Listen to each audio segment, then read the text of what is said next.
karena semester 5 ada magang 1 minggu, sehingga kita mundur 1 minggu ya. Jadi mulai minggu depan komtingnya sudah bisa menghubungi Pak Abbas. Jadi untuk jadwal UTS nanti kita cari hari lain saja di luar hari Rabu. Ya. Jadi komtingnya mulai minggu depan, mulai hari ini mungkin bisa menghubungi Pak Abbas, sampaikan bahwa minggu depan sudah bisa masuk untuk setelah UTS. Ya. Jadi hari ini kita pamungkas itu beres-beres pemantapan. Saya sudah, ini kan targetnya adalah Anda paham cara penelitian. Ya, terserah apapun penelitiannya, apakah mau kualitatif, apakah mau kuantitatif, apakah kausalitas, apakah R&D, atau apapun itu. Ya, Anda bisa membuat proposalnya, paham bagaimana alurnya, sampai nanti paham hingga ke analisis data. Jadi kalau penelitian itu, yang pertama ada namanya pendahuluan, kemudian ada tinjauan pustaka, terus ada metodologi. Ya, ini yang kita bahas sampai di bab metodologi di mata kuliah metodologi penelitian. Lanjutannya itu ada bab hasil dan kemudian ada bab pembahasan. Ya, bagaimana cara menampilkan hasil dan kemudian bagaimana cara membahasnya. Tapi kita hanya sampai bagian metodologi penelitian, sampai ke metodologinya saja.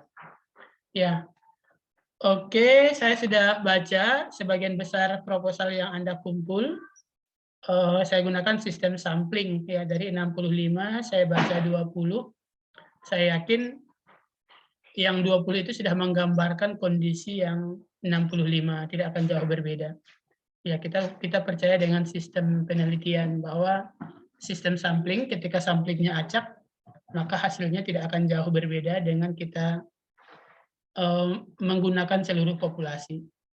Misalnya kita mengukur berat badan pria atau wanita, mana yang lebih berat?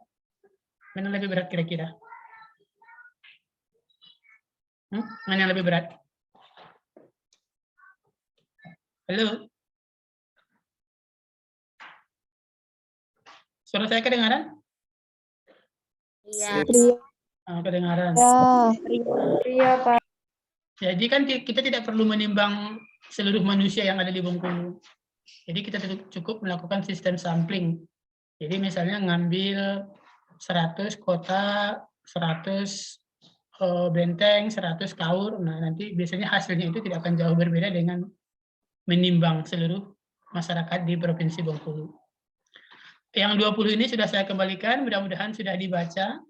Ini saya buat summary-nya, ringkasannya, saya share screen.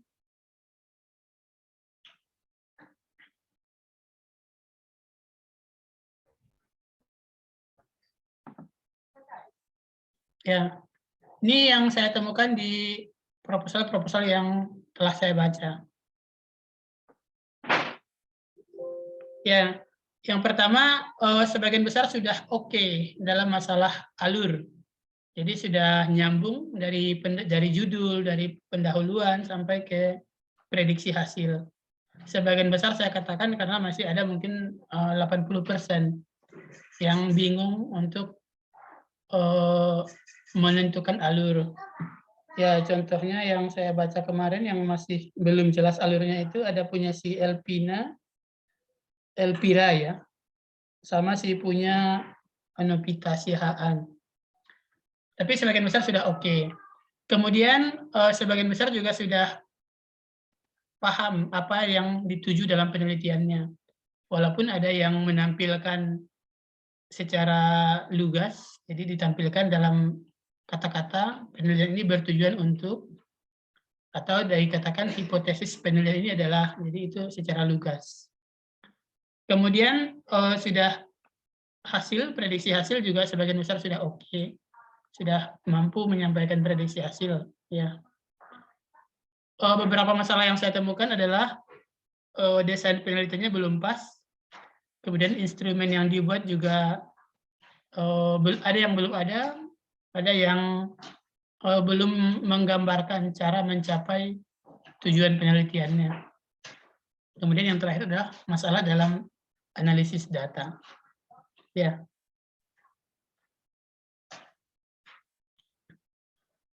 Jadi alur itu benang merah penelitian, terdiri dari latar belakang, tujuan, desain, hingga prediksi. Nah, tujuan ini sebaiknya dinyatakan secara lugas. Ya, sampaikan dengan kata-kata yang jelas bahwa penelitian ini bertujuan atau hipotesis penelitian ini adalah itu harus muncul di pendahuluan. Biasanya muncul di paragraf terakhir pendahuluan.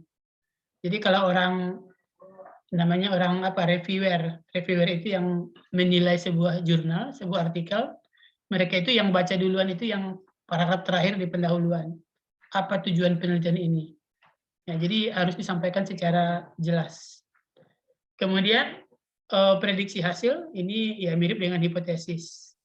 Sama juga nyatakan secara eksplisit, secara lugas. Saya contohkan kemarin misalnya ada saya baca penelitiannya itu pengaruh penggunaan smartphone dalam pembelajaran.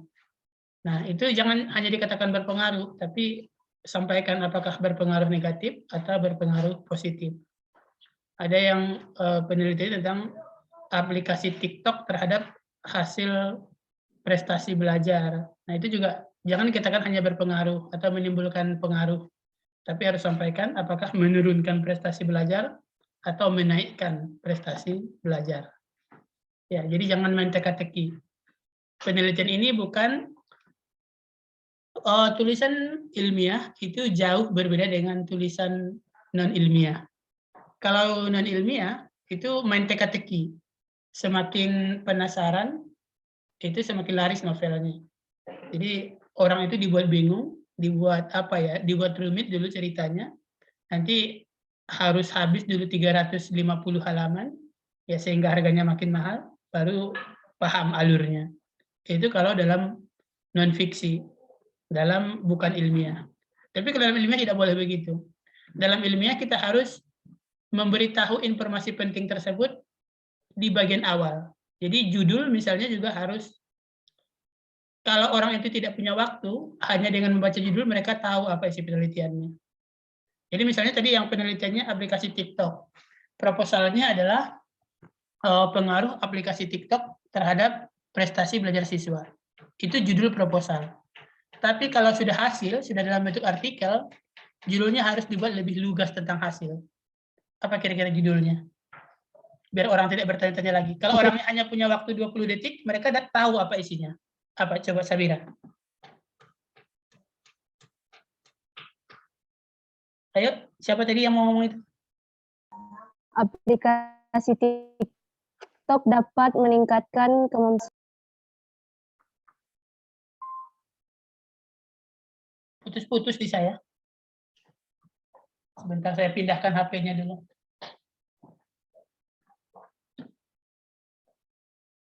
Ya, coba diulangi. Aplikasi TikTok dapat meningkatkan kemampuan belajar siswa. Nah, ya, jadi seperti itu lugas. Jadi jangan main teka-teki. Jadi kalau orang nggak punya waktu, kita kan sifatnya apa ya? Memberi tanpa pamrih. Jadi kita tidak ingin merahasiakan yang kita temukan. Kita harapannya semakin banyak orang yang tertolong dengan hasil penelitian kita. Jadi kalau dia hanya punya waktu 20 detik dan hanya punya waktu untuk membaca judul, ya, dengan membaca judul saja dia sudah dapat ilmu dari penelitian yang kita lakukan. Ya, ingat ya, menulis ilmiah jauh berbeda dengan menulis non ilmiah.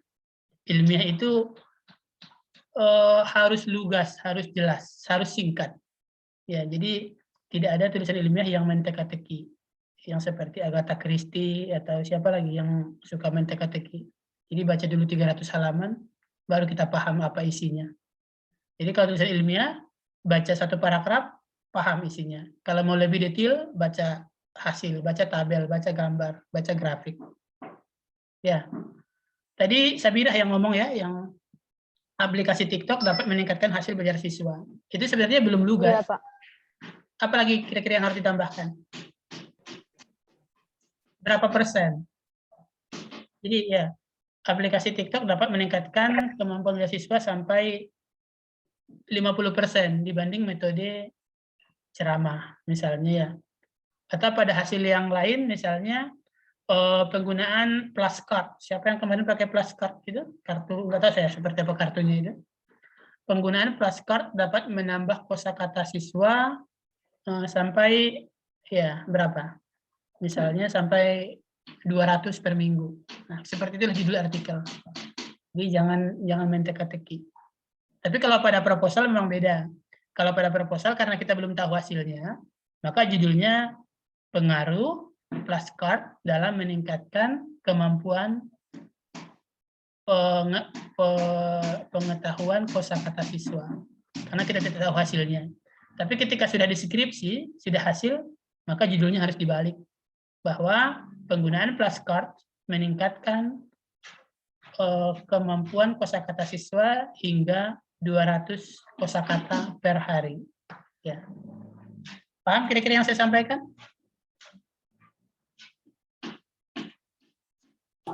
Paham, Pak. Ya. Jadi ya itu. Jadi nanti pada menulis hasil, pada menulis pembahasan juga demikian. Usahakan to the point. Tidak bertele-tele. Jadi ketika menulis hasil sampaikan hasil penelitian ini menemukan bahwa pengaruh cahaya dan hujan memberikan pertambahan pada tinggi tanaman tomat. Dalam kurung tabel 1. Nah, pada tabel 1 itu sampaikanlah misalnya perlakuan 1, cahayanya berapa, hujannya berapa, hasilnya panjang tomatnya berapa. Jadi jangan main panjang-panjang. Pas hasil langsung sampaikan, hasil penelitian menemukan bahwa cahaya memberikan pengaruh positif terhadap pertumbuhan tanaman tomat. Dalam kurung sampaikan hasil statistiknya. Berapa nilai P-nya, apakah signifikan atau tidak. Ya, itu dalam menyampaikan prediksi hasil. Berikutnya, nah ini yang masih 80% masih menjadi masalah di proposal yang saya baca. Yang pertama itu belum menggambarkan cara mencapai tujuan. Jadi contoh sederhana ya, cerita ke orang tuanya bahwa saya akan pergi mendaki misalnya Gunung Bungku. Terus orang tuanya bertanya bagaimana cara pergi ke sana. Nah itu kalau desainnya itu kan harus kita katakan bahwa menggunakan gabungan antara kendaraan bermotor dengan jalan kaki. Kendaraan bermotornya dari sini sampai ke desa X misalnya ya, dalam waktu 8 jam. Nanti dari desa X sampai ke puncak Gunung Bungkuknya jalan kaki dalam waktu sekian jam. Jadi kita harus mampu membayangkan kepada pembaca bagaimana cara kita untuk sampai ke tujuan. Jadi tidak cukup dikatakan dengan bahwa penelitian ini nanti kita contoh lihat punya si Aida Nur ya. Bagaimana kita lihat contoh si Aida Nur, saya stop share dulu. Aida Nur.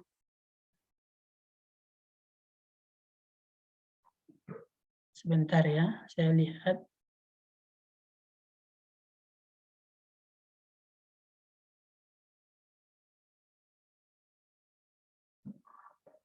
Mana si Aida Nur? Nanti kalau ngumpul tugas, nggak usah pakai NPM, langsung saja nama, jadi saya bisa gampang cari pakai abjad.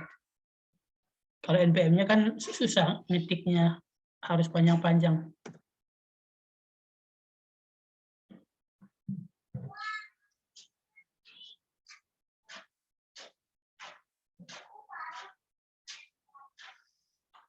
Oke, ini punya si Aida Nur kelihatan ya.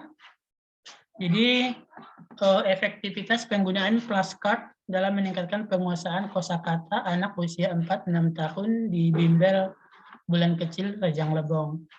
Oke, latar belakang ini disampaikan secara lugas di sini tujuannya bahwa akan meneliti pengaruh penggunaan flashcard dalam meningkatkan penguasaan kosakata. Harus disampaikan di bagian akhir pendahuluan. Kalau tidak, itu nggak diterima nanti artikelnya karena nggak jelas tujuannya apa. Rumusan masalah, bagaimana pengaruh flashcard, oke. Adalah penelitian tindakan kelas, kolaborasi guru dengan peneliti. Tujuan oke, subjek 10 orang siswa, teknik adalah observasi langsung, wawancara, dan dokumentasi. Oke, lanjut. Instrumen, lembar observasi. Kemudian variabel,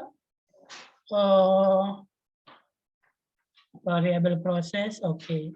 Nah, oke, kita lanjut ke paragraf berikutnya, desain, rencana awal, refleksi, sudah habis.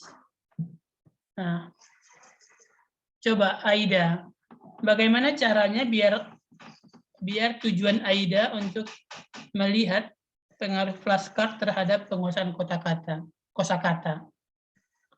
Apakah sudah tergambar kira-kira dari desain ini? Izin menjawab, Pak. Ya, lanjut. Jadi mungkin emang di desain penelitian itu kurang dijelaskan tahap-tahapannya. Jadi nanti itu ketika melakukan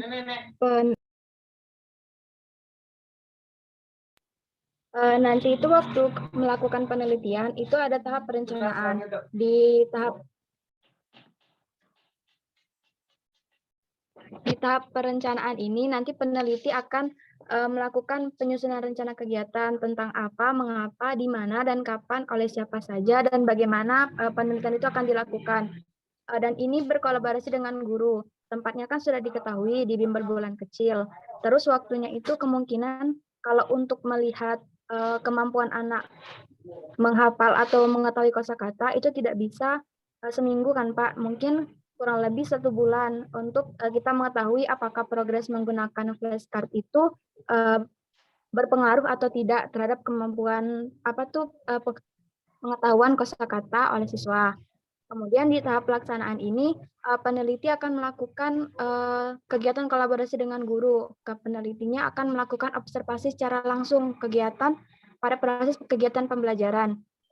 Jenis observasinya itu observasi partisipan. Jadi peneliti itu ikut berpartisipasi dalam kegiatan pembelajaran supaya nanti hasil dari yang peneliti inginkan itu tepat dan akurat. Ini sebentar Aida. Jadi itu nggak apa-apa rinciannya. Cuma yang saya sampaikan, Aida akan melihat melihat bagaimana pengaruh flashcard terhadap penguasaan kosakata. Itu nggak terbayang apakah nanti akan ada siswa yang digunakan tanpa flashcard, ada siswa yang menggunakan. Jadi bagaimana seperti pertemuan awal kita katakan ya, memberikan judgement, memberikan suatu kesimpulan harus berdasarkan data. Jangan sepintas tanpa desain yang pas. Bagaimana nanti kalau ternyata si Aida mengatakan flashcard meningkatkan kosakata, tapi ternyata realnya tidak. Jadi seperti apa? Apakah ada kelompok kontrol yang tanpa flashcard? Apakah ada kelompok eksperimen yang dengan flashcard? Apakah nanti akan ada analisis awal pengetahuan sebelum menggunakan flashcard? Apakah nanti dibandingkan dengan analisis akhir setelah menggunakan? Itu yang saya minta. Jadi terbayang seperti apa cara kerjanya. Kalau berdasarkan gambaran yang Aida itu Pak, nanti kan sebelum kita memulai pelajaran itu kan anak-anak itu kita tanya kosakata itu maksud Aida itu yang huruf itu Pak, alfabet kan usia 4-6 tahun itu belum hafal alfabet dengan tepat kan Pak. Bukan kosakata berarti alfabet abjad. Kan di flashcard itu kartu yang di halaman depan itu gambar, terus di belakangnya itu ada huruf Pak. Jadi misalnya ada gambar buku, berarti huruf di belakangnya itu B. Iya. Nah, sebelum mereka menggunakan flashcard, mereka tidak tahu huruf D itu huruf seperti apa. Nah, nanti waktu dikasih flashcard hanya ditampilkan gambar, mereka tahu itu buku, tetapi mereka tidak tahu kan Pak hurufnya seperti apa. Nah, nanti diperlihatkan huruf D itu bentuknya seperti ini. Nah, nanti itu untuk pengetahuan awal mereka belum tahu kan Pak. Nah, nanti untuk beberapa waktu kemudian setelah menggunakan flashcard ini kita lihat apakah flashcard ini membantu mereka untuk menghafal alfabet dengan benar. Nanti ada lembar observasi itu siswa mampu mengetahui alfabet dengan kita mengucapkan gambarnya. Misalnya kita bilang gambarnya buku, tetapi kita flashcardnya itu ditaruh di meja huruf B, Pak, bukan gambarnya. Jadi buku. Nah, yang mana huruf B buku? Nanti mereka, kalau mereka bisa mengambil huruf B itu dengan benar, berarti flashcard itu mampu untuk membantu mereka memahami kosakata atau alfabet gitu, Pak. Ya, berarti kan ada tes awal, ada tes akhir. Jadi misalnya dari 10 kali, nanti kalau dari awal kita anggap semuanya zong, ya jadi 0. Pengetahuan awalnya 0 semua. Tapi Ya. untuk pastinya sebenarnya harus diuji juga apakah mereka punya atau tidak. Nanti pas analisis akhir dari 10 kali misalnya dilakukan 10 kali tes dari huruf acak ya, 10 dari huruf yang 26. Berapa mereka yang lolos, berapa yang gagal. Itu dihitung sebagai nilai akhir. Jadi yang dikatakan misalnya nilai akhirnya 80, nilai awalnya 0. Dari misalnya 10 orang, dirata-ratakan misalnya dapat nilainya 65. Berarti dapat kita katakan bahwa penggunaan kartu flashcard dapat meningkatkan pengetahuan abjad sampai berapa itu? 65 dalam waktu berapa? 2 bulan atau 3 bulan. Jadi maksud saya itu Aida harus menjelaskan di sini desainnya itu bahwa akan ada analisis awal sebelum diberikan flashcard. Hasil analisis awal nanti akan dibandingkan dengan hasil analisis akhir berupa tes 10 kartu. Ya, jadi menghitung nilai berapa mereka yang benar dan berapa yang salah. Ya, itu yang tidak muncul di desain ini. Coba kita baca lagi desainnya. Tahap perencanaan, pelaksanaan, pengamatan, tahap refleksi.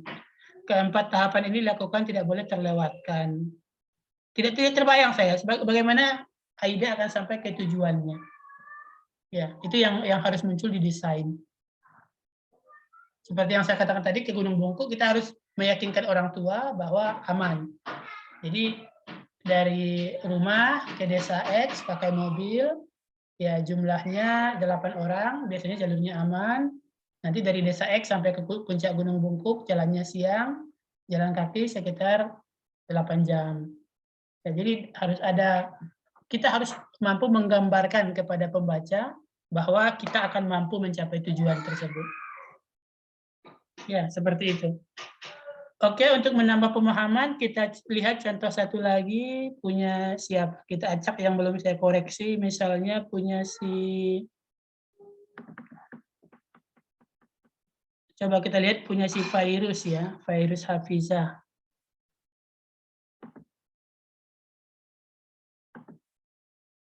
Ada Virus di sini? Halo? Ada, Pak. Ada ya. Oke, ini punya si Virus, perbandingan hasil belajar siswa dengan nilai tugas dan nilai ulangan di kelas 9 unggul dan non unggul pada pembelajaran IPA SMP 20. Ini agak rumit judulnya ya. Perbandingan hasil belajar dengan nilai tugas dan nilai ulangan. Virus, siapa panggilannya ini? Ini maksudnya itu hasil belajarnya dilihat dari tugas dan ulangan, begitu ya? Iya Pak, dari nilai tugas dan nilai ulangan. Berarti nggak usah dimasukkan, membingungkan di sini. Jadi perbandingan hasil belajar, coret, di kelas 9 unggul dan non unggul pada pembelajaran IPA di SMP 20-an ini lebih dipahami. Jadi tujuannya adalah membandingkan hasil belajar kelas 10 antara yang kelas unggul dengan kelas non unggul pada mata pembelajaran IPA. Tujuannya membandingkan. Kalau sudah dibandingkan, apa lagi kira-kira Virus? Apa gunanya kita bandingkan? Untuk mengetahui nilai di kelas unggul itu lebih tinggi daripada nilai siswa yang di kelas non unggulan, Pak. Jadi untuk memastikan bahwa yang kelas unggul itu memang lebih unggul ya, jangan-jangan hanya namanya saja yang unggul begitu. Iya Pak. Oke. Tujuannya untuk melihat apakah memang benar-benar, ada nggak tujuannya di sini? Menggunakan perbandingan nilai tugas, nilai ulangan, agar dapat menjadi evaluasi. Ini belum dieksplisitkan tujuannya ya, belum ditulis secara lugas.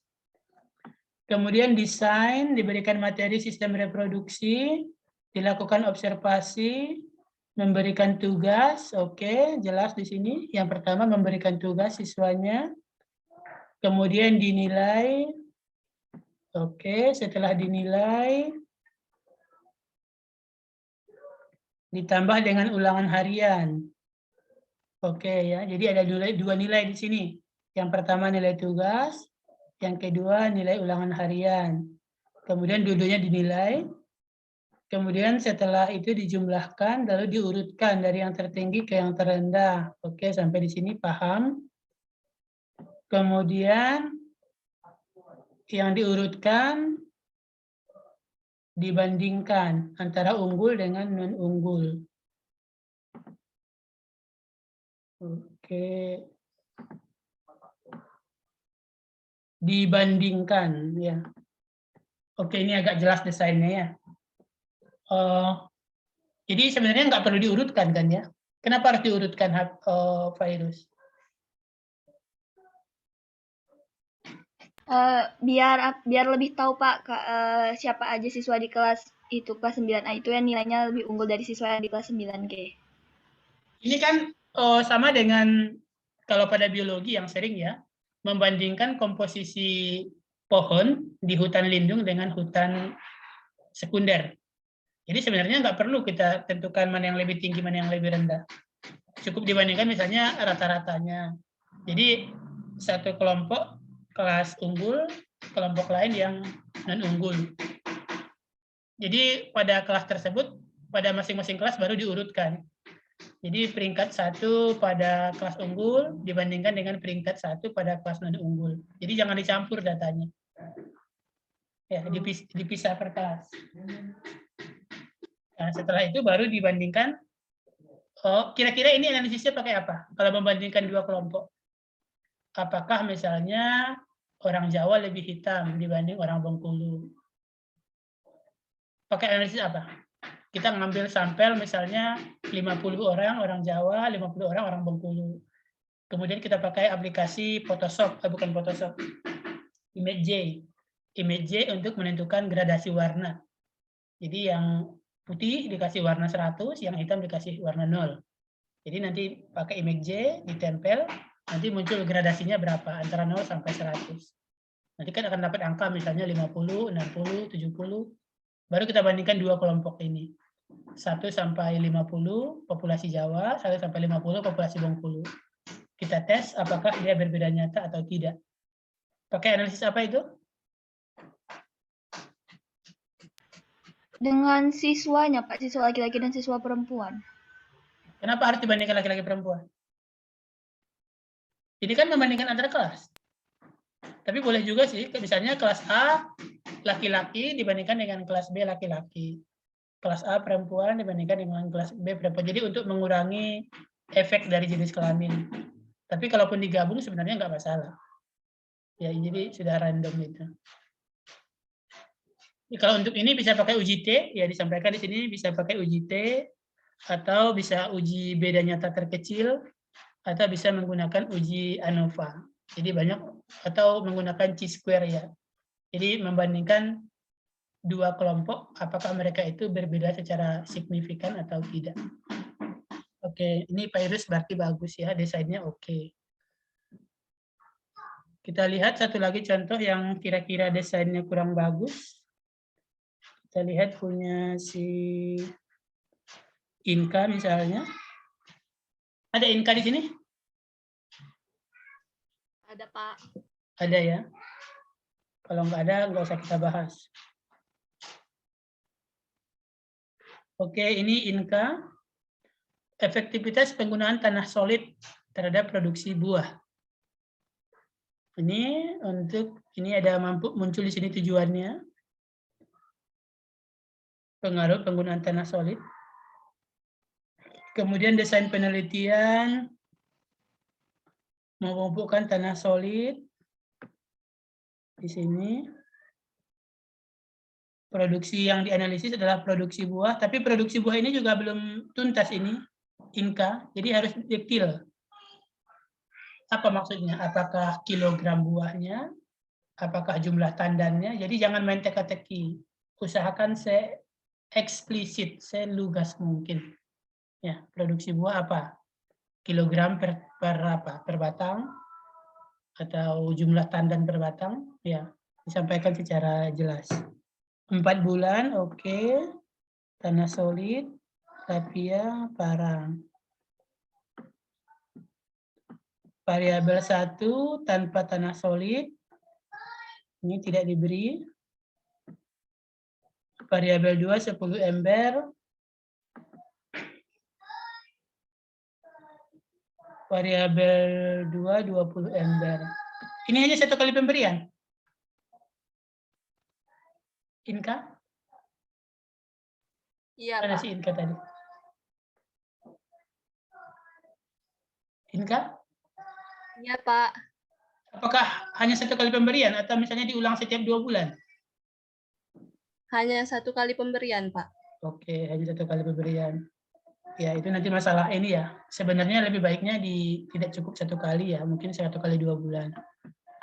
Variabel bebasnya tanah solid, variabel kontrolnya jenis tanaman, kondisi. Dosis ini bukan variabel kontrol ini, ya umur. Variabel terikat hasil produksi. Oke, ini juga jelas desainnya ini. Jadi membandingkan antara tanaman yang diberi tanah solid, ada yang diberi 10 ember, ada yang diberi 20 ember dibandingkan dengan tanah yang tidak diberi. Ulangannya, mana ulangannya? Berapa ulangan ini? 3 kali. Bukan 3 kali, mungkin di sini Inka. 3 apa? Ulangannya 3 apa? Coba yang lain. Kira-kira lebih pasnya ulangannya 3 apa?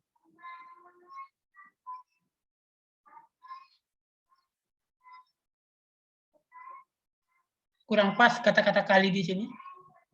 Harusnya apa yang pas? Jadi tadi kita mau meneliti perbandingan warna kulit antara orang Jawa dengan orang Bengkulu. Tidak cukup kan satu yang dibandingkan?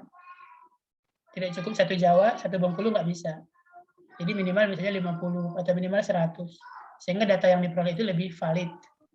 Ya. Nah, kalau di sini berarti ulangannya apa itu?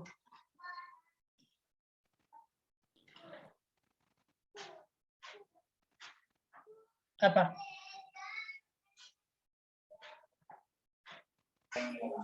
Hah? Apa kira-kira satuan untuk ulangannya?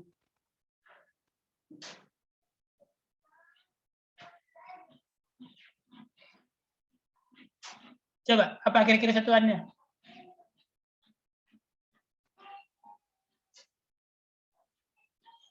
Coba Zalia, apa kira-kira satuan untuk ulangannya itu?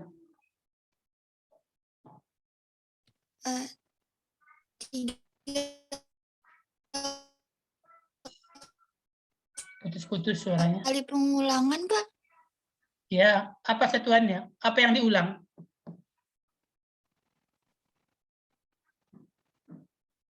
Apa sebenarnya yang diulang? Mungkin 3 pot, Pak. Iya, yang diulang itu tanamannya. Jadi tidak cukup 1 tanaman sawit. Jadi misalnya yang diberi tanah solid itu 5 tanaman sawit. Yang diberi 10 ember juga 5, yang diberi 20 ember juga 5. Itu yang dimaksud dengan ulangan. Jadi bukan 3 kali di sini, tapi 3 tumbuhan. Atau 3 tanaman sawit. Ya, oke, ini juga oke desainnya. Kita lihat ke analisis. Analisis dilakukan dengan uji beda nyata terkecil. Apakah terdapat beda nyata antara kelompok P1, P2, dan P3. Prediksi hasil, ada pengaruh kenaikan. Ini terbalik ya, Inka. Jadi ada pengaruh, terbalik menulisnya. Jadi ada pengaruh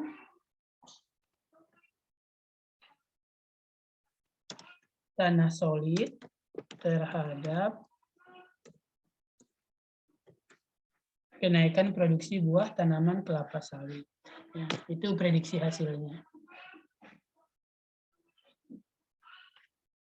Ada pengaruh Ini mungkin juga pengaruh positif.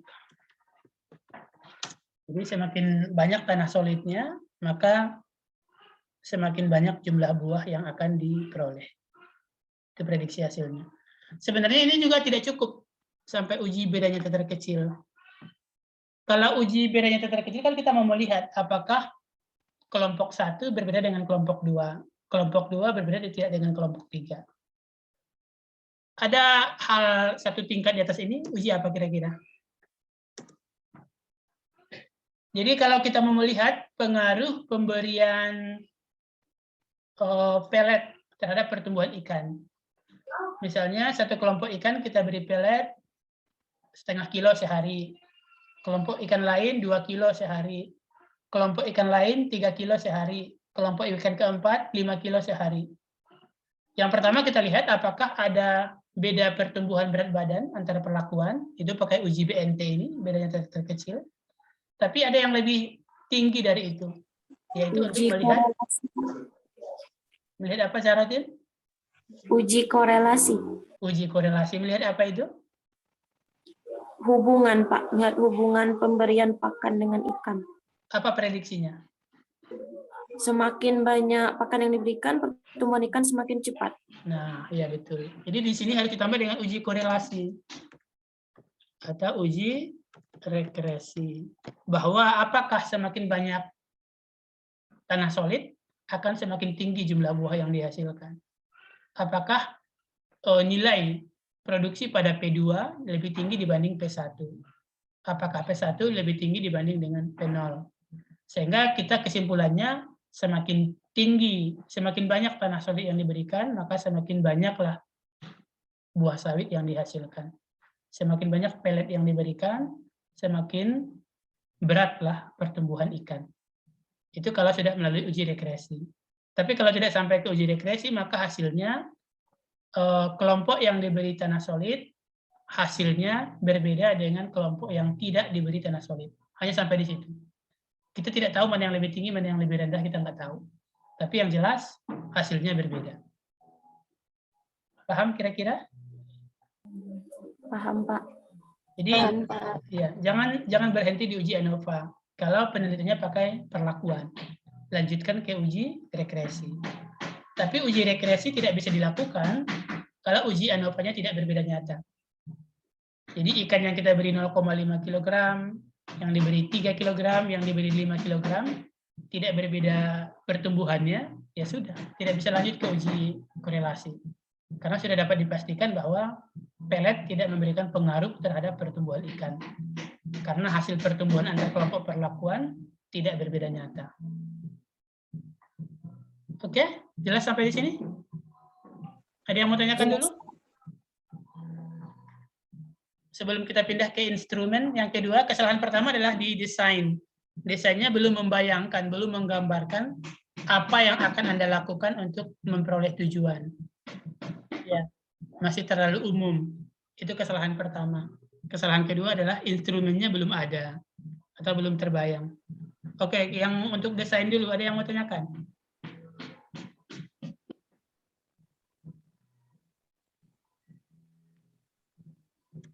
Pak, izin bertanya, Pak. Ya, silakan.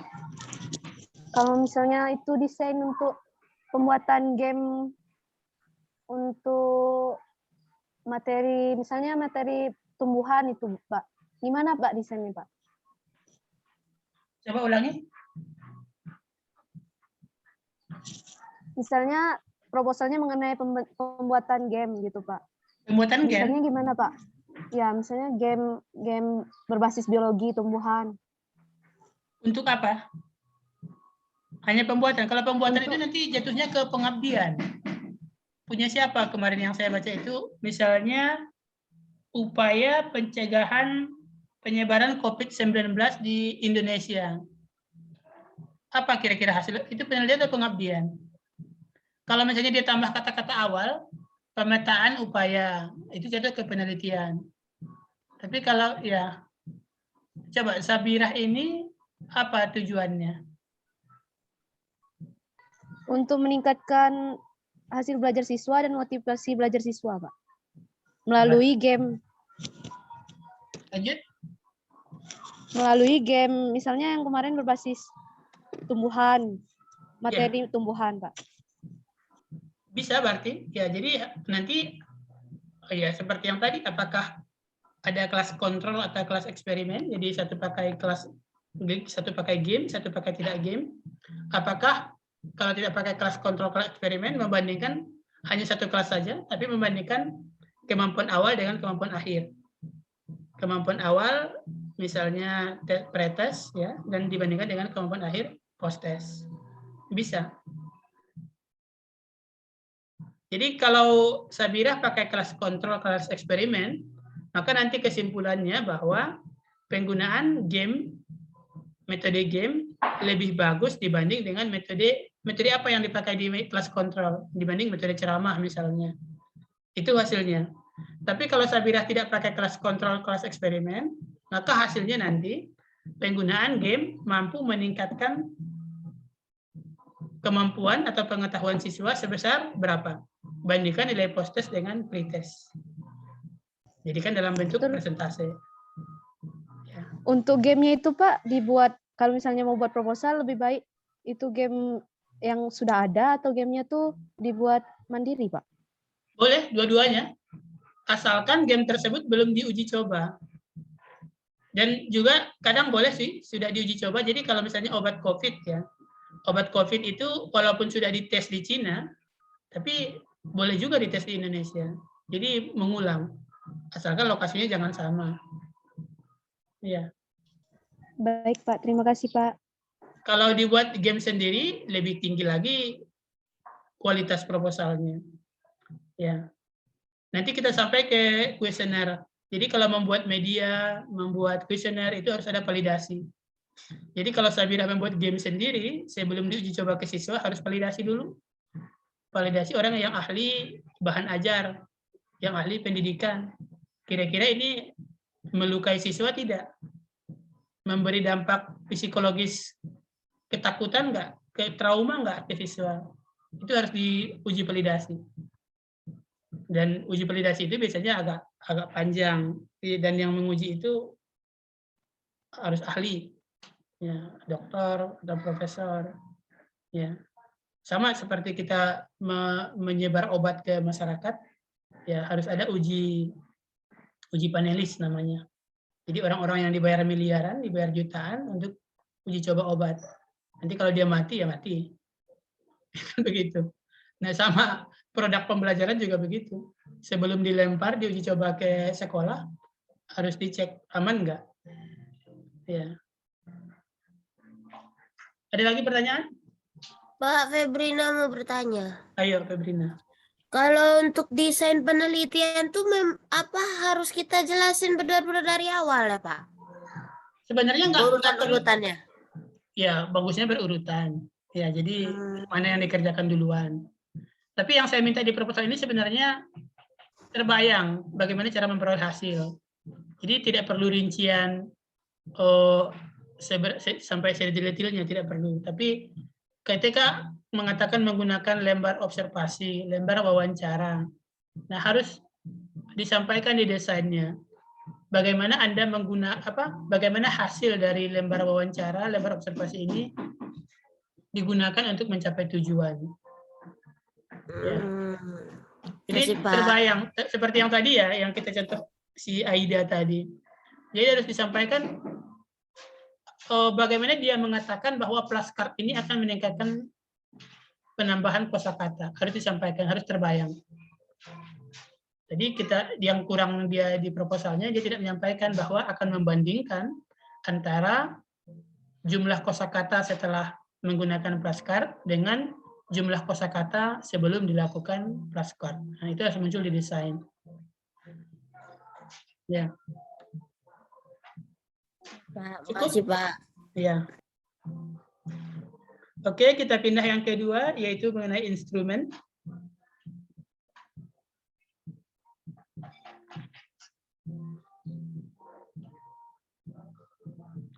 Beda ya. Desain itu adalah gambaran apa yang akan dilakukan. Kalau instrumen itu alatnya, jadi tools-nya. kalau Anda menimbang emas dengan menggunakan timbangan 50 kg, boleh nggak? Tidak, Pak. Kenapa nggak boleh? Susah Kan timbangan. terdeteksi. Atau sebaliknya, kalau menimbang batu, misalnya menggunakan timbangan digital. Nggak cukup, Pak. Lewat maksimumnya. Jadi itu instrumen, menggunakan alat yang pas, sehingga kita tidak ragu akan hasilnya. Bahwa memang alat yang gunakan itu alat yang cocok, yang tepat. Ya. Nah, itu instrumen. Sebagian besar dari proposal yang Anda kumpul itu instrumennya belum ada. Kemudian yang kedua, kalaupun ada, instrumennya belum menggambarkan bagaimana instrumen ini akan meraih hasil yang diinginkan. Kemudian sebagian besar instrumen itu dalam bentuk angket saya baca. Ya. Nah, kalau angket yang paling umum digunakan kakak kelasnya itu angket validasi. Jadi mereka membuat bahan ajar, misalnya buku saku, LKPD, dan kawan-kawannya. Kemudian kan harus divalidasi. Validasi oleh ahli materi, oleh ahli media pembelajaran, atau oleh guru. Itu menggunakan lembar angket. Nah, ini gampang, karena lembar angketnya sudah dibuat oleh BNSP, Badan Nasional Standar Pendidikan. Tinggal pakai. Itu kalau kita tujuannya umum. Tapi kalau tujuannya khusus, misalnya pengaruh pembelajaran daring terhadap prestasi belajar, itu kuesionernya nggak ada. Jadi harus disusun sendiri. Nah, disinilah memerlukan kemampuan berpikir tingkat tinggi. Jadi kita membuat alat, nanti alat tersebut mampu membedakan persepsi antar orang dalam pembelajaran daring. Susah. Tadi malam sudah saya kirim di WAG bagaimana kakak-kakak kelasnya mendesain kuesioner dibantu oleh saya. Jadi mereka merancang. Oke, kita cek contohnya ya. Bagaimana tahapan mereka membuat kuesioner.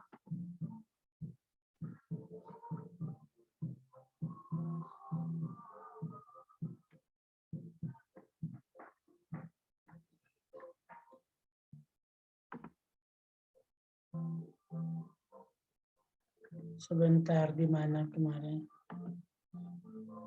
Kuesioner.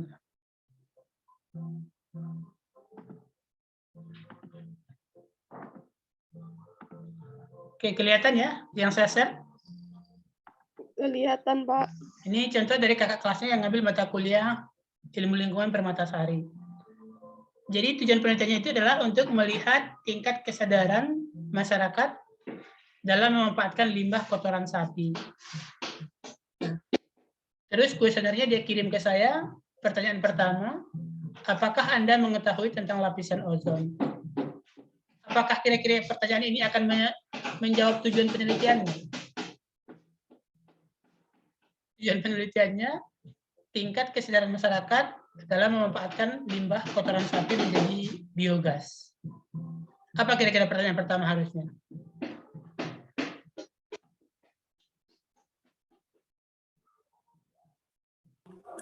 Apakah sudah pernah memanfaatkan limbah kotoran sapi menjadi biogas? Mungkin, Pak.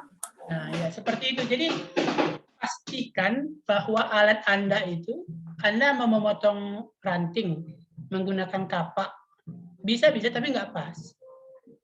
Ya.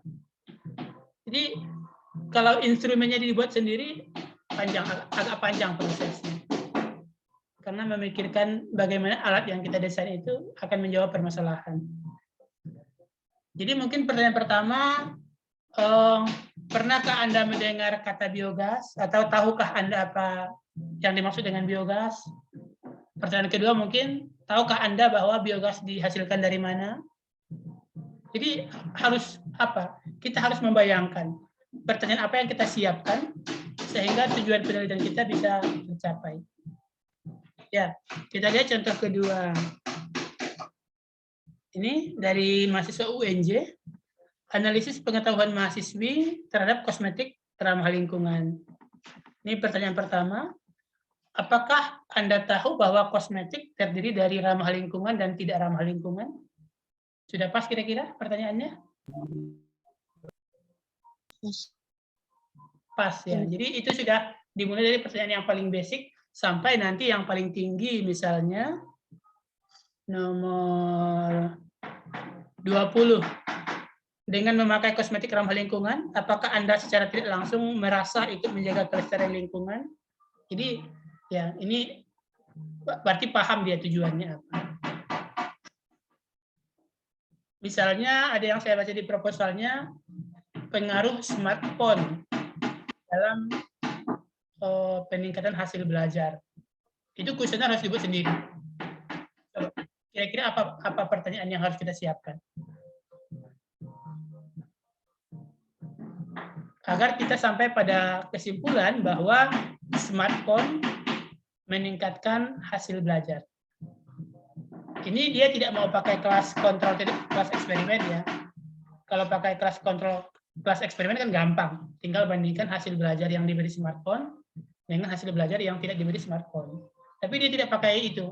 Dia akan menggunakan lembar wawancara, lembar angket. Nah, kira-kira apa daftar pertanyaan di lembar angket? Ayo si Trina Dia Agustin, apa kira-kira pertanyaan pertama?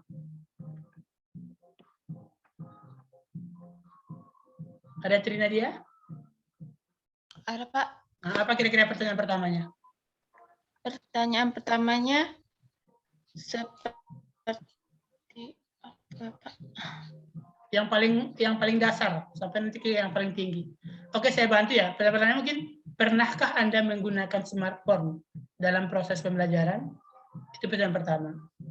Yang kedua apa kira-kira? Ingat, kita tujuannya mau melihat apakah smartphone memberi pengaruh positif terhadap hasil belajar. Pertanyaan kedua? Apakah Anda selalu menggunakan smartphone di setiap saat? Oke, ya. Jadi mungkin kita revisi ya. Seberapa sering menggunakan smartphone untuk pembelajaran. Kalau perlu dikunci lagi, berapa jam per hari. Jadi ya seperti itu, makanya harus divalidasi. Paling gampang menggunakan instrumen orang. Ya. Tapi terkadang kalau pengen kita spesifik, instrumennya belum ada. Seperti pengaruh flashcard terhadap kosakata, itu nggak bakal ada instrumennya. Kalau mau pakai lembar wawancara, harus disusun sendiri lembar wawancaranya. Itu instrumen. Ya. Kita lanjut berikutnya. Hubungan tingkat pengetahuan tentang kesehatan dengan kualitas kebersihan usaha salon di Rawamangun. Nah, ini pertanyaannya dia buat sendiri juga. Apakah saudara selalu mencuci tangan sebelum melakukan pelayanan kepada pelanggan? Apakah menggunakan sabun? Apakah menggunakan masker? Apakah menggunakan kosmetik? Apakah setelah selesai kosmetiknya ditutup kembali? Ya, jadi seperti itu membuat angket, membuat instrumen. Nah, kalau instrumennya salah, hasil penelitiannya salah. Jadi dalam penelitian, instrumen ini 30%. Ya, jadi sangat-sangat menentukan. Makanya tadi saya katakan, kalau di validasi ahli, Anda harus mencari misalnya dokter. Dokter di bidang, kalau misalnya penelitiannya pengaruh smartphone terhadap pembelajaran, maka validasi Anda itu, lembar observasi Anda harus divalidasi dokter di bidang pendidikan. Dokter di bidang psikologi, berat membuatnya. Kalau benar-benar real ya. Cuma kalau di kita itu kan kadang karena tenaga validasinya kurang, ya seadanya. Oke, paham kira-kira tentang instrumen? Kalau penelitian tentang penelitian murni, bukan pendidikan, itu instrumennya sudah ada. Anda sudah punya timbangan digital, Anda sudah punya jangka sorong, sudah punya milimeter skrup, sudah punya diometer, sudah punya TDS, gampang. Semuanya sudah ada. Jarang yang merangkai instrumen sendiri. Kalau orang fisika mungkin ada yang merangkai instrumen sendiri. Tapi kalau di biologi di kita biasanya sudah ready, sudah siap pakai. Tapi kalau penelitian terkait angket, terkait kuesioner, nah itu harus didesain sendiri. mendesain kuesioner ini kadang perlu 2 bulan. Setelah 2 bulan validasi 1 bulan. Setelah validasi revisi. Baru bisa dipakai mengambil data. Oke, ada yang mau tanyakan? So far so good? Izin bertanya, Pak. Ayo, Aida. Jadi kan untuk yang penelitian Aida tadi itu kan Pak tentang pengaruh efektivitas flashcard tadi. Nah di situ Aida tuh mau menggunakan instrumen lembar observasi. Nah untuk isi dari hal-hal yang indikator dari yang akan kita observasi itu juga harus divalidasi atau enggak Pak? Atau misalnya seperti yang Aida buat kan ada rubriknya itu siswa mampu mengenali bentuk huruf pada kartu flashcard yang ditunjukkan guru. Nah itu nanti ada poin nilai 1 sampai 4 gitu nah Pak.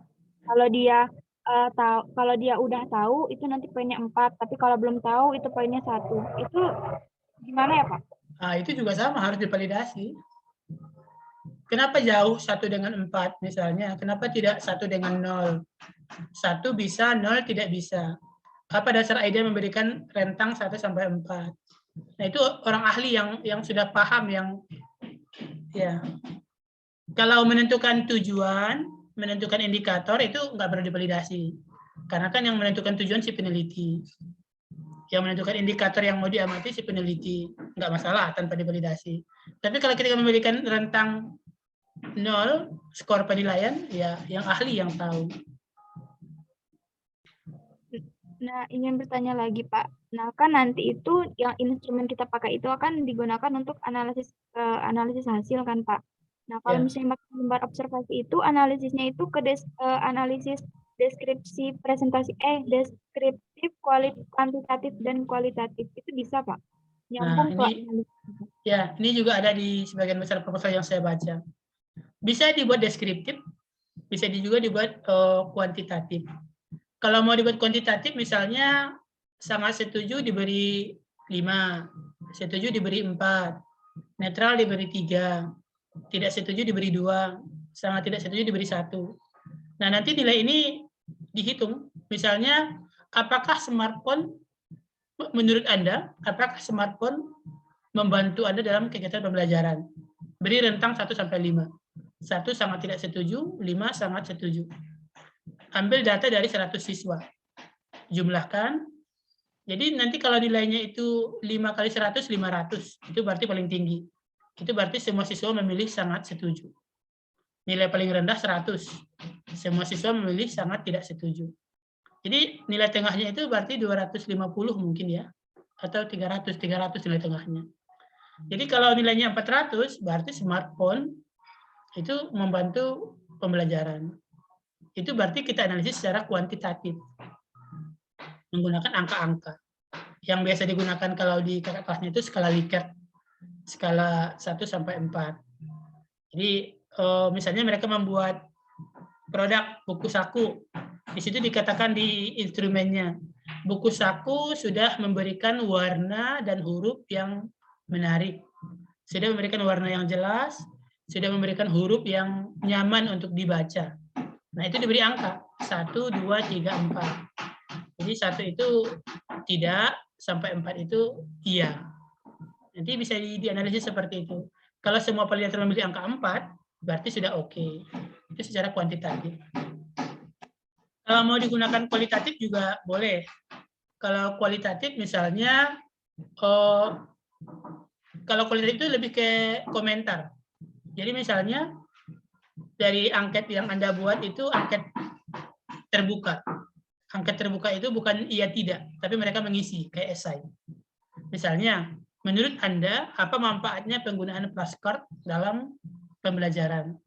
Itu siswa ngisi, esai.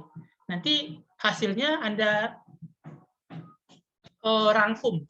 Misalnya, sebagian siswa mengatakan flashcard membantu mereka mengingat huruf. Sebagian siswa mengatakan bahwa flashcard menyenangkan karena menggunakan kombinasi warna. Nah, itu kualitatif. Tapi kalau angketnya angket tertutup, tahu beda angket tertutup dengan terbuka? Tertutup pakai jilbab, terbuka nggak pakai jilbab. Yang tertutup itu jawabannya sudah dikunci. Jadi jawabannya itu iya, tidak. Atau jawabannya setuju, tidak setuju. Sangat setuju, sangat tidak setuju, itu tertutup. Jadi responden nggak punya jawaban lain. Jenis kelamin, tertutup terbuka? Tertutup. Karena hanya ada 2 pilihan, laki-laki perempuan. Umur, tertutup terbuka? Terbuka, Pak. Terbuka. Karena banyak variasi jawaban. Nah, jadi kalau terbuka itu bisa ke arah deskriptif. Terutama yang terbuka itu yang opini.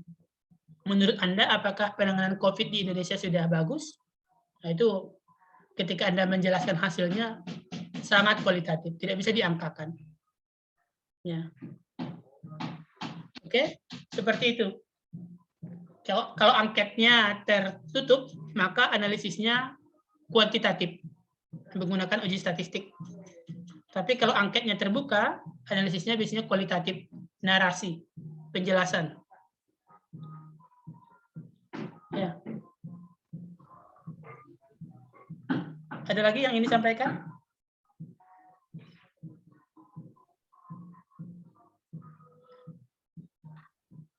Pak izin bertanya, Pak. Ayo, Penny. Nah, jadi Pak, angket Penny itu kan berisi tentang, dia itu mau disebarkan, Pak. Ya. Ketentuannya itu disebar ke mahasiswa, perwakilan mahasiswa setiap prodi di FKIP kan, Pak. Nah, jadinya itu Penny itu kan membuat 9 kriteria, Pak.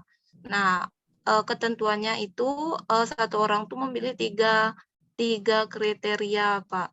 Jadi itu tuh nanti termasuk penelitian kuantitatif atau kualitatif, Pak.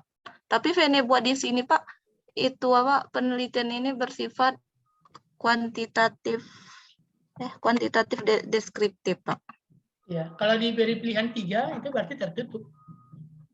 Sifatnya kuantitatif.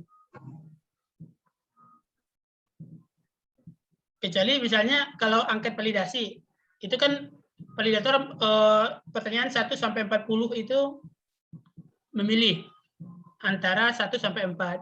Terus setelah pertanyaan 1 sampai 40 di bagian bawah biasanya ada saran, komentar, saran terhadap produk ini. Berarti itu penelitiannya kuantitatif deskriptif. Yang angka 1 sampai 40 tadi itu kuantitatif, yang saran itu deskriptif.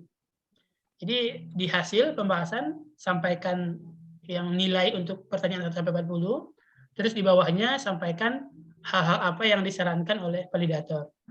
Beberapa hal yang disarankan oleh validator adalah yang pertama, marginnya dirapikan. Itu bukan kuantitatif, itu deskriptif. Kemudian gambar yang dari internet gunakan sumber. Kemudian perbaiki ejaan yang salah. Itu kan nggak mungkin dikuantitatifkan, itu pasti kualitatif. Tapi kalau angketnya Penny kunci hanya 3 pilihan, tidak ada di situ minta pendapat, itu berarti kuantitatif. Jadi nanti Pak dihitungkan Pak misalnya kriteria misalnya kriteria yang humoris paling banyak dipilih misalnya Pak. Iya, betul. Itu nanti dihitung Pak. Oh, persentase. Ya. Jadi Ya, kalau ya, Penny Pak. punya 100 responden, berapa persen responden yang memilih humoris? Kuantitatif jatuhnya. Baik Pak. Terima kasih Pak. Iya. Kan kemudian misalnya 70% humoris. Kalau misalnya angkanya split decision beda-beda tipis, kan ini punya 3 pilihan. Misalnya pilihannya 35% humoris, 30% apa lagi? Pemarah, 35 sama 30 berapa? 65. Ya ya. 35% lagi cuek.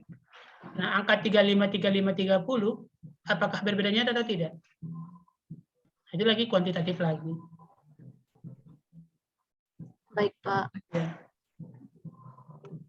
Baik, kita lanjut sedikit lagi. Yang terakhir yaitu mengenai analisis data. Ya, jadi di sini ada gambar ibu-ibu yang bawa motor ya, sennya ke kiri tapi dia duduk di lajur paling kanan. Nah, jadi seperti itu kalau penelitian. Yang tadi saya katakan menimbang emas dengan menggunakan timbangan 50 kg.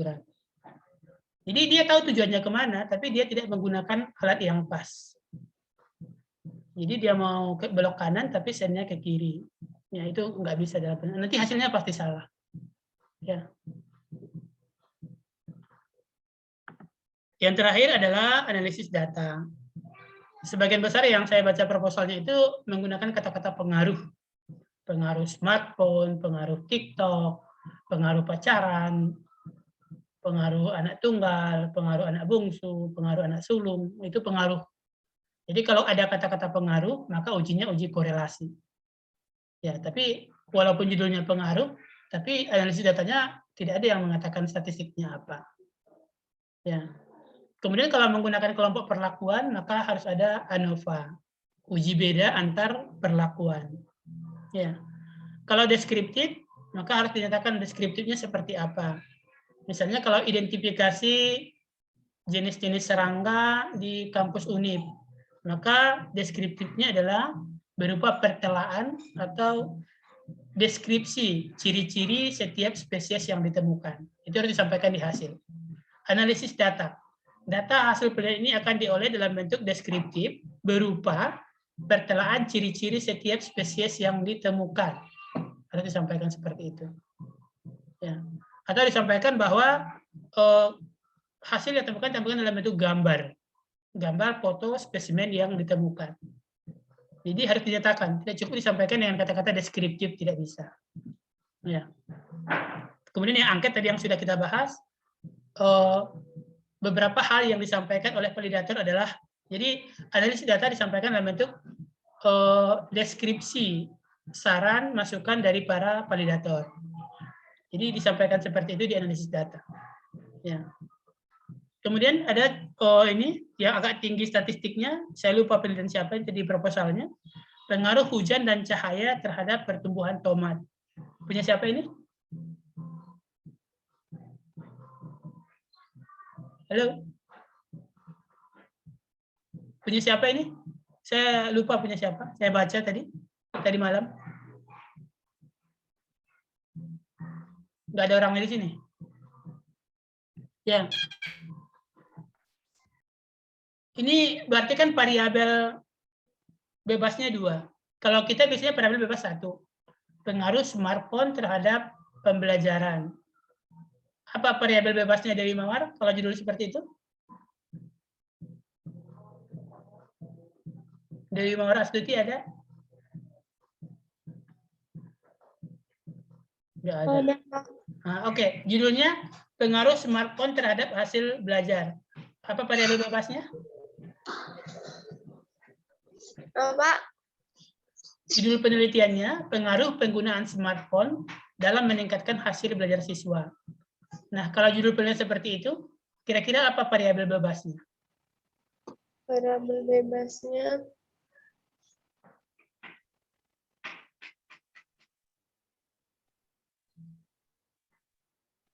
Belum duduk. Mana variabel bebas, variabel kontak terikat ini? Lucy Maharani, apa variabel bebasnya? Ada Lucy? ya Pak.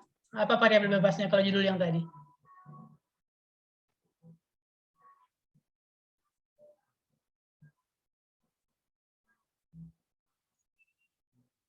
Waduh, masih banyak yang nggak duduk berarti ya. Jenis smartphone-nya Pak mungkin. Ini smartphone-nya Pak. Bukan jenisnya, tapi ya lama penggunaan. Intensitas pemakaiannya Pak. Intensitas pemakaian smartphone. Ya, kita biasanya variabel bebas itu 1. Pengaruh pupuk terhadap tanaman jagung. Jadi variabel bebasnya adalah pupuk. Pengaruh tinggi badan terhadap berat badan. Variabel bebasnya tinggi. Nah, ini ada tadi yang saya baca, dia pakai 2 variabel bebas. Bagaimana hujan dan cahaya mempengaruhi pertumbuhan tomat. Kira-kira seperti apa analisisnya ini? Agak rumit ini. Kalau S1 biasanya cukup 1 bebas, beberapa terikat. Kalau S2 bolehlah 2 bebas, beberapa terikat. Nah, kalau seperti ini, 2 bebas, beberapa terikat. Bagaimana kira-kira analisis datanya? Perlakuannya lebih banyak, Pak. Oke, perlakuannya lebih banyak. Mungkin sampai nanti, jadi hujan terhadap tomat, hujannya mungkin divariasikan ya. Hujan 2 jam per hari, 4 jam per hari, 6 jam per hari. Kemudian cahaya juga sama, 2 jam per hari, 4 jam per hari, 6 jam per hari. Perlakuan berikutnya kombinasi. Hujan 2 jam, cahaya 6 jam. Hujan 4 jam, cahaya 2 jam. Jadi kombinasi seperti itu. Lebih rumit ini. Terus nanti analisis datanya bagaimana? Kalau kita buat satu-satu, misalnya kita regresi hujan terhadap tinggi tomat. Itu nggak independen. Paham nggak maksudnya independen? Karena pengaruh yang muncul pada tomat bukan semata-mata pengaruh hujan. Ada pengaruh cahaya di situ. Kalau kita buat satu jalur lagi, pengaruh cahaya terhadap tinggi tomat. Itu juga nggak murni cahaya. Karena hujannya kita bedakan. Nah, kira-kira pakai ini apa analisisnya? Ini pernah saya pakai waktu S3. Jadi S3 itu saya penelitiannya bagaimana pengaruh makanan, kemudian predator, kemudian matang reproduksi terhadap usia, terhadap harapan hidup. Jadi konsepnya kan begini, orang yang makannya lebih baik, itu umurnya lebih panjang. Orang yang predatornya nggak ada, itu umurnya lebih panjang. Tahu predator ya, pemangsa. Kemudian orang yang lambat bereproduksi, itu umurnya lebih panjang. Nah, ketika 3 faktor ini digabung dalam satu uji perlakuan, jadi gabungkan antara kualitas makanan, usia reproduksi, dan pemangsa. Satu faktor terikat yaitu harapan hidup. Nah, kira-kira bagaimana uji analisisnya? Pakai apa? Belum terpikir, Pak. Belum terpikirkan. Ya, ini rumit. Lebih susah dibanding yang ANOPAS atau yang pakai yang regresi. Biasanya pakai yang namanya path analysis, PATH. Path analisis jalur. Jadi kita mau melihat pengaruh siapa yang paling kuat. Apakah pengaruh hujan atau pengaruh cahaya? Bisakah pengaruh hujan dibuang? Bisakah pengaruh cahaya dibuang? Itu namanya pakai analisis jalur atau path analysis. Ya, tapi untuk S1 ya cukup apakah ANOVA, apakah korelasi atau deskriptif. 3 itu cukup. Boleh gabungan 3-3-nya, boleh salah satu dari 3 ini. Itu mungkin untuk hari ini. Ada yang mau disampaikan? Nanti saya lanjut lagi baca proposalnya, saya kembalikan. Ya, silakan diperbaiki paling lambat sampai hari Minggu jam 12 malam. Nanti dikumpul lagi. Nah, yang dikumpul ini yang saya masukkan sebagai nilai tugas. Untuk UAS, nanti kita mungkin juga kita pakai Google Form, tidak banyak-banyak pertanyaannya, mungkin sampai 5 saja seperti waktu kuis kemarin. Jadi Anda isi, ya waktunya mungkin 40 atau 50 menit. Di UAS-nya tidak hari Rabu ya, karena Rabu depan mungkin sudah dipakai Pak Abbas untuk pertemuan setelah UTS. Oke, ada yang mau tanyakan? Sudah 9.33.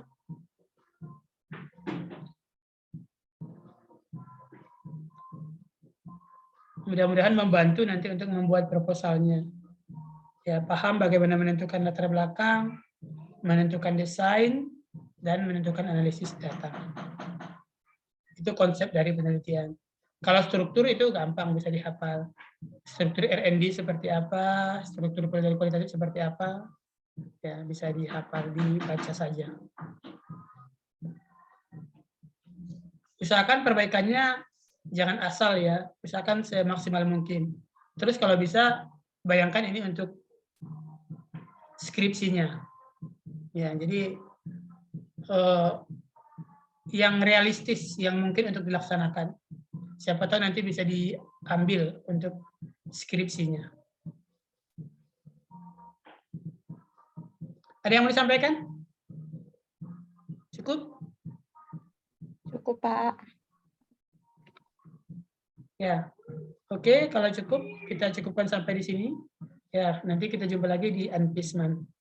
Jadwal UTS nanti saya sampaikan kemudian. Baik, itu saja untuk hari ini. Terima kasih atas perhatiannya. Selamat pagi. Assalamualaikum warahmatullahi wabarakatuh. Waalaikumsalam warahmatullahi wabarakatuh. Terima kasih Bapak. Saya tutup ya. Terima kasih Pak. Ya. Terima kasih Pak. Ayo.